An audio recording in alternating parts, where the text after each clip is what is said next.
On Top Story tonight, after days of intense standoff, NDC National Executive Committee has slashed the controversial filing fee and extended the time for picking nomination forms, giving a lifeline to aspirants who boycotted the process yesterday. We are live at the NDC headquarters.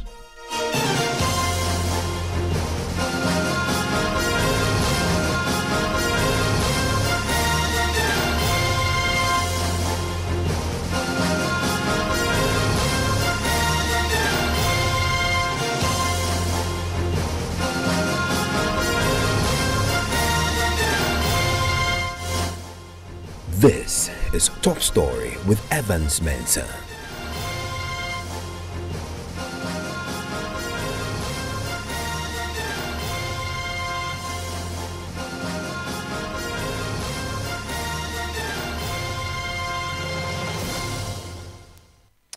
And Top Story is always brought to you by Bond Savings and Loans. Your success, our passion. GASM, the nation builder. Vodafone, the future is exciting. Ready and medical and nationwide medical health insurance. Your health care family.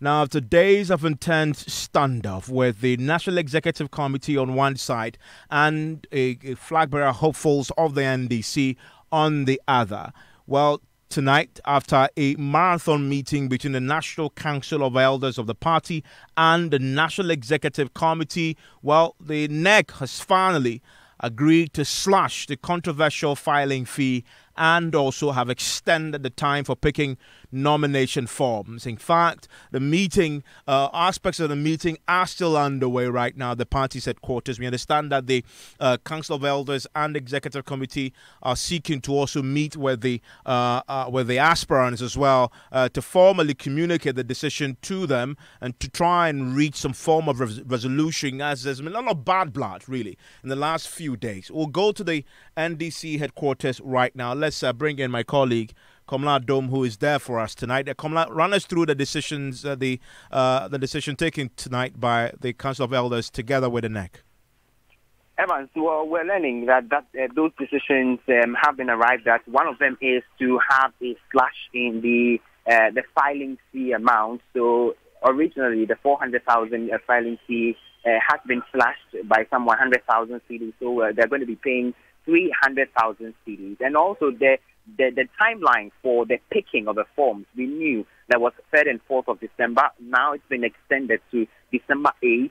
So the aspirants still have some window to get in and pick up those forms and then begin the processes to file. The last, one of the final decisions which we are yet to get confirmation on is whether or not those executives who were asked by some of the aspirants to recuse themselves have actually recused themselves. We know that Mr. Bagding, for example, had raised concerns about the chairmanship, the chairman who is Oposwampofo, and then General Isidun Ketia, the General Secretary, that they should recuse themselves because of some bias, he alleges. That decision we're going to be learning about in a short while, but for now we can confirm that the amount for the filing has been slashed by 100,000 cedis, and also the window for the aspirants to pick up those forms has been extended to December 8th, Evans.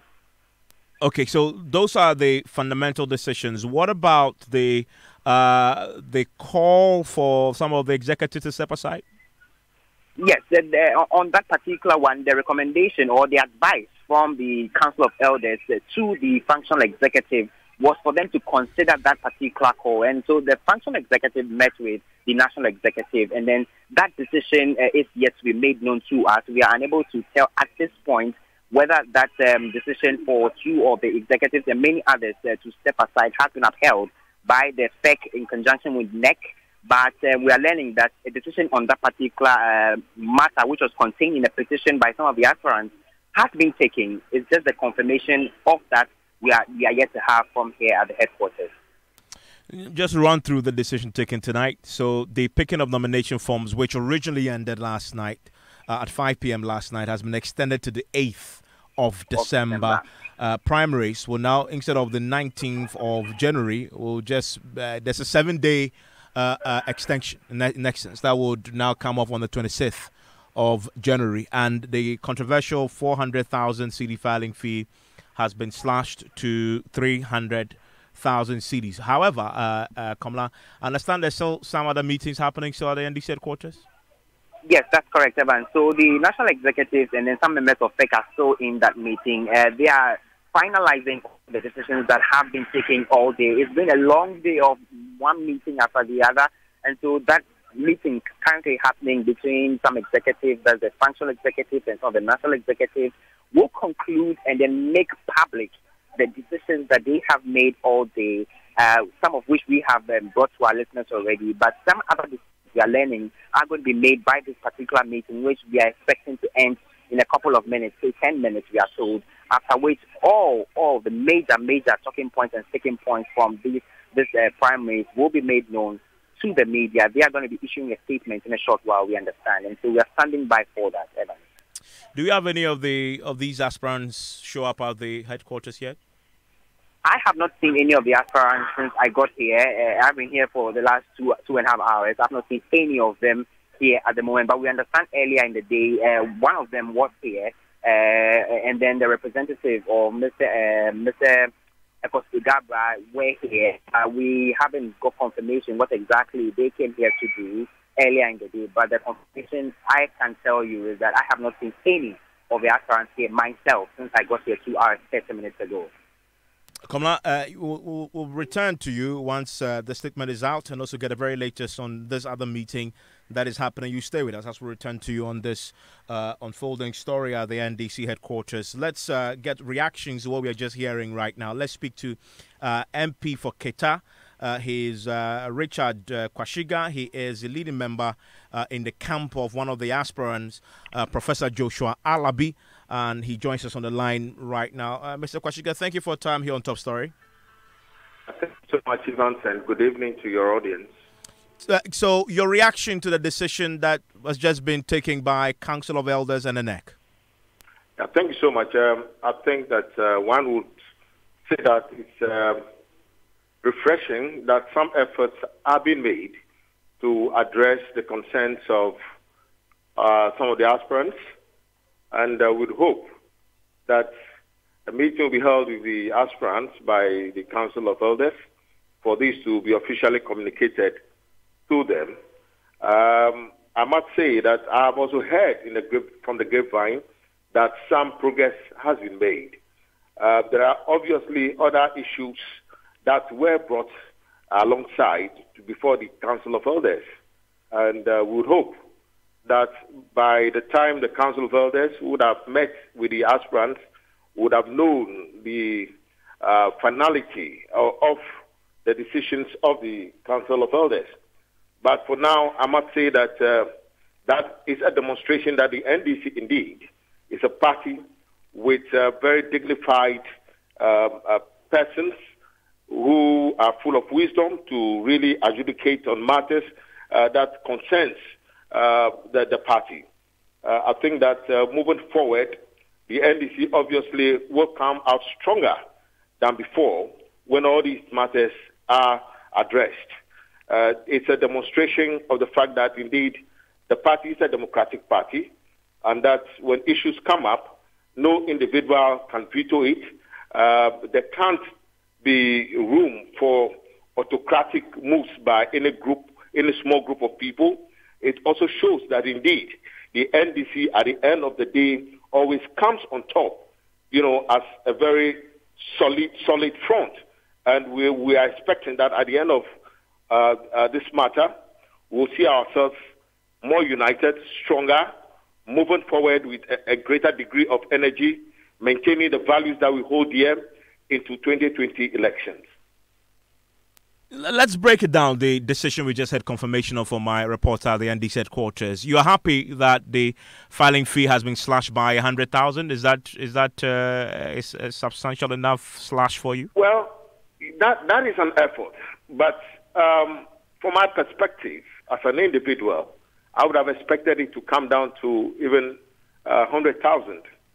The reason being that if it was 50,000 previously in the last elections, why must we necessarily increase it beyond 100%?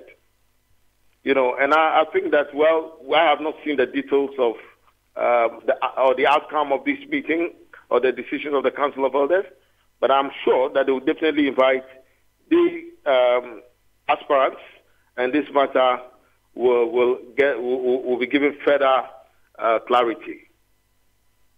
So from what I hear, you still expect that by the time the meeting with the aspirants is done, you're expecting that this is going to be slashed further? Well, of course, I do not think that what we are hearing now is the finality of the matter.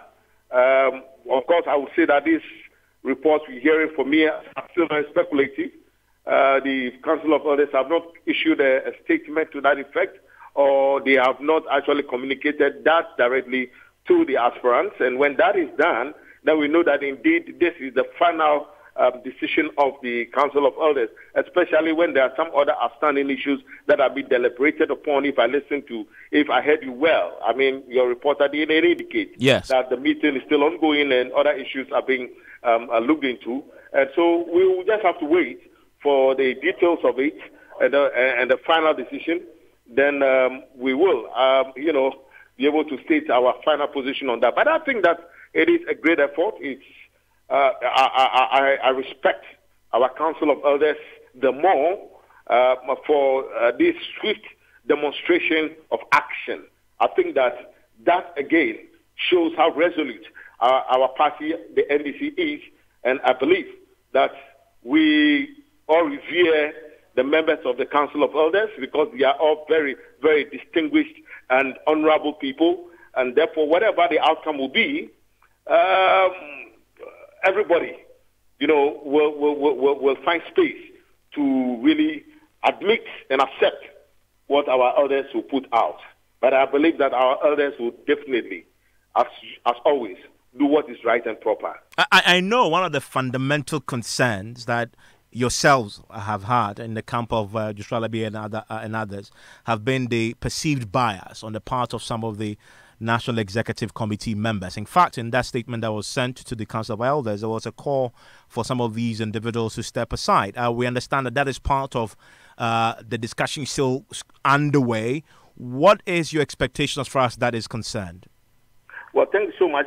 As a member of Parliament, when I'm on a committee and there's a matter that I have made some comments on which ought not to be, I am asked to recuse myself, or if I have an interest in that matter, in order to show fairness, you are asked to recuse yourself from the committee meeting or the proceedings. In the same manner, in the same vein, those who themselves know that they have actually showed some partiality by way of comments and statements and actions should just do the honorable thing. They should not even be compelled to do that. They should just recuse themselves. Because, you see, their continuous presence on the committees that will supervise the elections and all that will definitely create the impression in the minds of people that something untoward is going to happen because of a certain conduct of these persons. And if I were them, I would, do the honorable thing by recusing myself from these activities leading to the elections on whichever date that will be agreed upon. Is Professor Alabi attending this meeting with the Council of Elders tonight? I know. Professor Joshua Alabi is a very, very distinguished, respectful, honest, forthright person who has a lot of respect for the Council of Elders.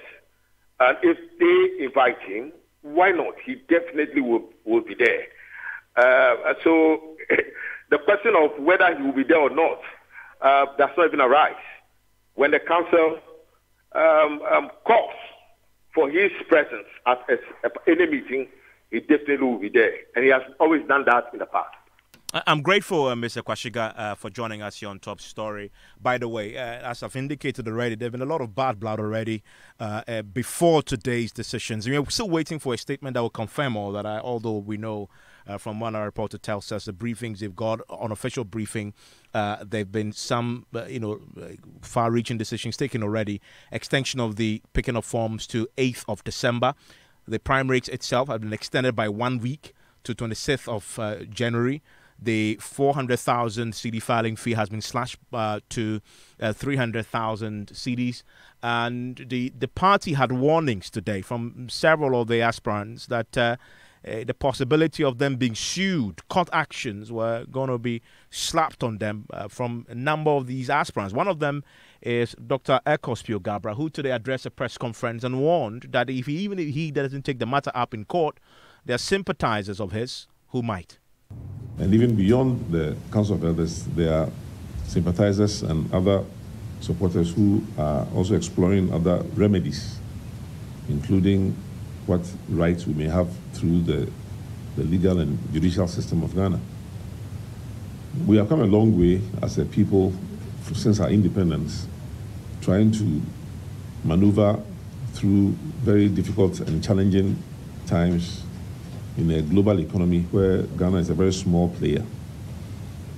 One of the things that many of us believe will allow Ghana to become a much more prosperous nation and a country with more rapid development potential is simply issues of discipline, issues of following rules, issues of following procedures, and where we have constitutional provisions, following those constitutional provisions. So constitutional provisions apply, of course, to the national constitution itself of the Republic of Ghana, and in this case also the constitution of the National Democratic Congress, which is a political party. The main issue with that aspect of our petition is simply that the National Executive Committee is expected, based on an article in the Constitution, to consult with the Council of Elders when coming up with regulations dealing with the elections of a flag bearer. As I'm sure many of you may know, the National Executive Committee held meetings in Ada, I believe on Tuesday and Wednesday last week, to come up with the regulations. But then the very next day, Thursday last week, is when they came and presented their proposals, recommendations, or decisions.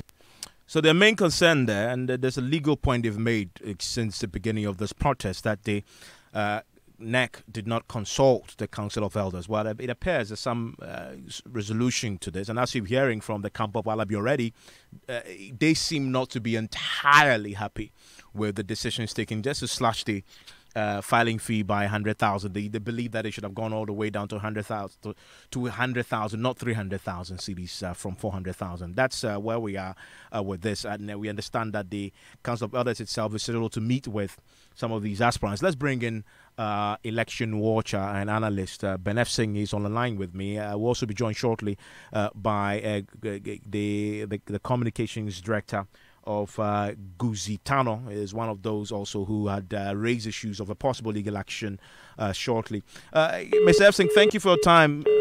Do we have Mr. F. on the line? Let's see if we still have him on the line. Do we?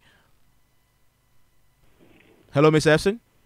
Okay, we lost Ben F. Singh on the line, but I still have on the line with me the communications director for the Guzitano 2020 campaign team, Abdul Nasser Alidu. Hello, Mr. Alidu. Thank you for your time here on Top Story.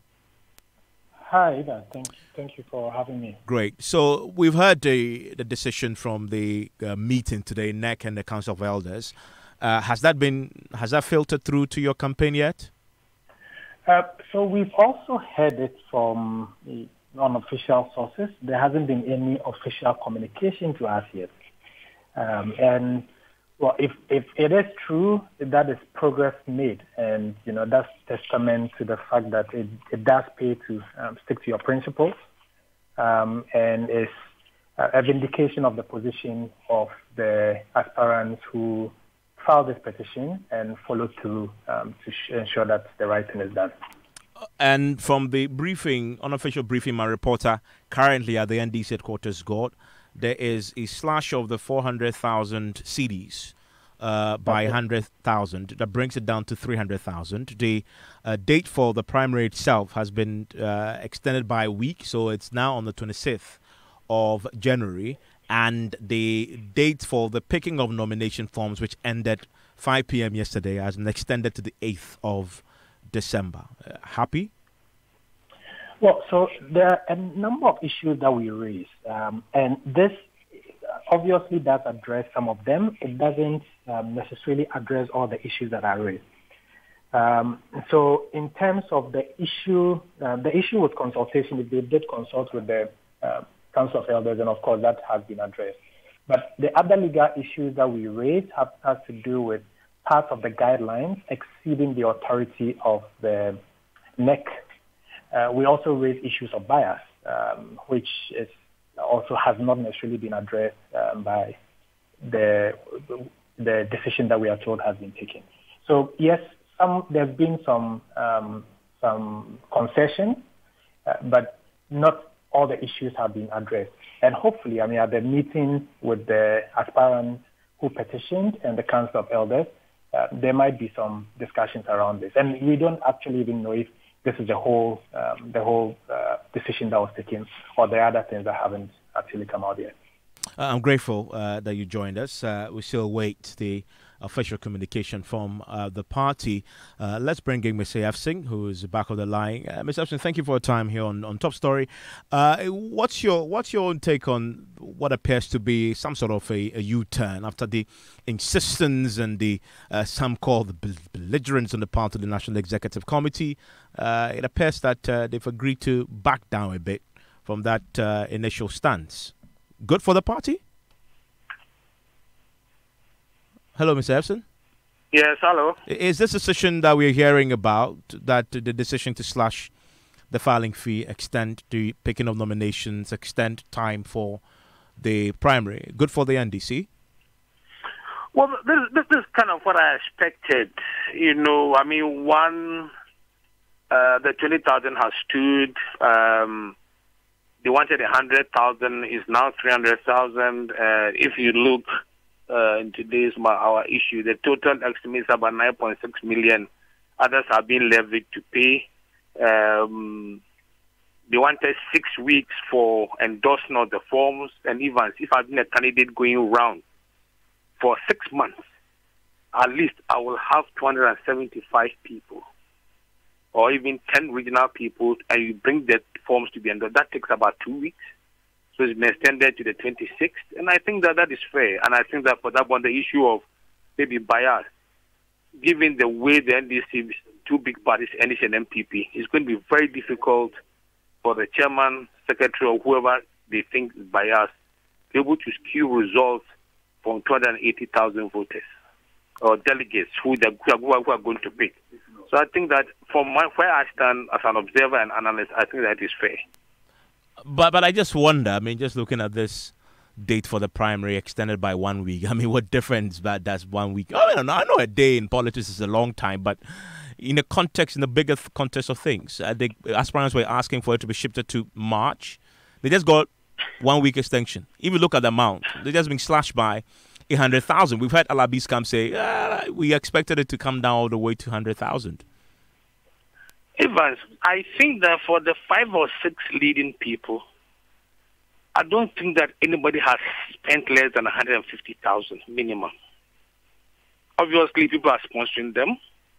If you look at some of the cars, many of them quite 18 registration. I'm not saying that they bought them, but we also would have given it to them. I'm saying that you will need, if you are well organized, you will need maximum 3 days, at most 4, to endorse your forms, because you need 2 people from each constituency. That's 275. If it's even 280, you mean that you cannot have 560 people each constituency.